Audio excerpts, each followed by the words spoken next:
සුබදසනක් ඔයාලා හැමෝටම. අද මම කතා කරන්න යන්නේ ඔයාගේ PC එකට හෝ ඩෙස්ක්ටොප් එකට RAM කීයක් ගහන්න පුළුවන්ද? ඔය RAM එකේ ස්පීඩ් එක බලාගන්න කොහොමද කියලා. ඉතින් මේක පොඩි දෙයක් කරන්න තියෙන්නේ. ඉස්සෙල්ලාම යන්න ඔයාගේ ටාස්ක් මැනේජර් එකට Windows key එකට right click කරලා ටාස්ක් මැනේජර් තෝරන්න. ඊට පස්සේ ඒකේ මේක ලොක් කරගන්න හොඳයි. ඊට පස්සේ යන්න එක more details කියන එකට. ඊට පස්සේ තෙන්ඩ ගියාට පස්සේ ඔයාට උඩ ටැබ් එකක් පෙන්නන performance කියලා. ඒක තෝරන්න.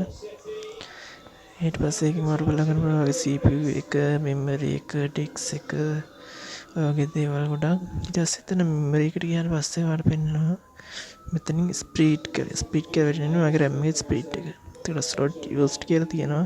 ඒ කියන්නේ ඔයාගේ RAM එක කීයක් ගන්න පුළුවන්ද කීයක් දැන් පාවිච්චි කරලා තියෙනවද කියලා.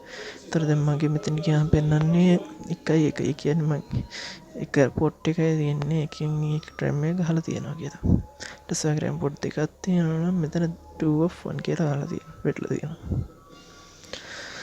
හරි හරිනේ නම් අපි අලුත් වීඩියෝ එකක් හම්බෙමු. ඒකම ඔයාලා හැමෝටම සුබ දවසක්.